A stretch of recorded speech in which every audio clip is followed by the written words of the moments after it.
Hey, it's Eric here, and it's late September. That can only mean one thing. It's long drive season. The World Long Drive Championships are about a month away, and so I'm starting to get ready. A couple of years ago, I did my Journey to the Worlds, and I seemed to get a pretty good response to that. So I'm going to do that again and chronicle a little bit the effort that I put into to get ready for the Worlds, to gear up. This is going to be my 11th straight appearance in the World Championships. I'm pretty proud of that. I've been testing the equipment for about 3 weeks. I think we've zeroed in on a configuration that seems to work really well. I'm really pleased with the way I'm hitting this club. The ball speed has been great. My ball speed has been up in the 190 plus. The other thing that I've been doing is I've been working a little bit on my training.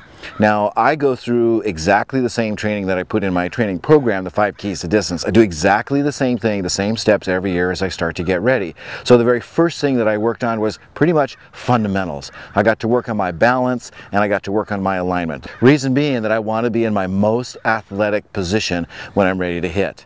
That allows me to move as fast as I possibly can. If I'm out of balance, if I'm not in athletic balance, then my body's going to work against me, and I can't afford to do that. You can't afford to do that when you're hitting the ball. Today, what I'm going to be working on is step 2 in my program, which is the leverage position. So I'm going to be working on getting myself in an athletic position, but at the top of the backswing, getting myself leveraged so that I actually can use all the power that I have in my core to generate as much speed as possible to turn to the target.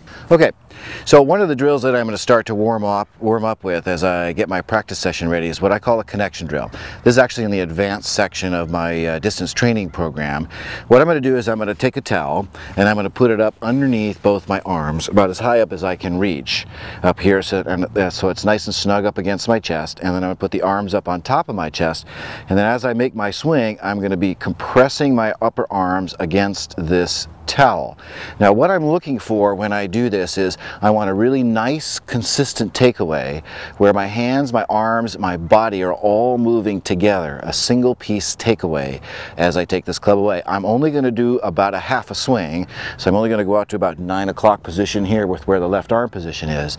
That's because I don't really want the arms to swing up and across the body. What I want to do is I want to keep a really good connection all the way through the swing.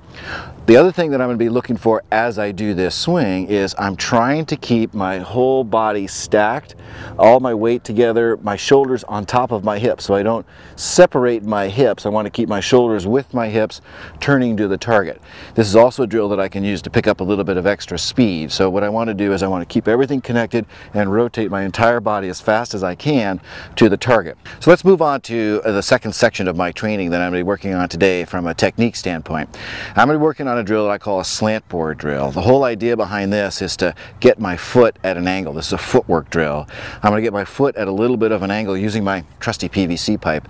And what that's going to do is it's going to help me keep my weight on the inside part of my foot so I don't roll flat on top of my foot or certainly to the outside of my foot as I do my swing.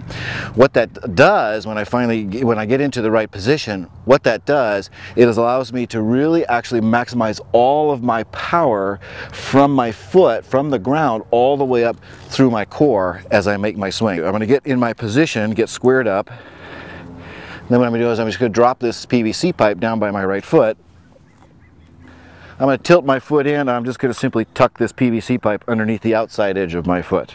So what I'm looking for in my swing is my weight here focused on the inside part of my foot, or do I feel, when I make my backswing, do I feel myself putting pressure on the outside part of my foot out here, which would mean my knee is sliding and my hips are sliding laterally. I don't want to do that. I want to make a really nice pivot and essentially get my weight stacked over the inside part of the ball of my right foot.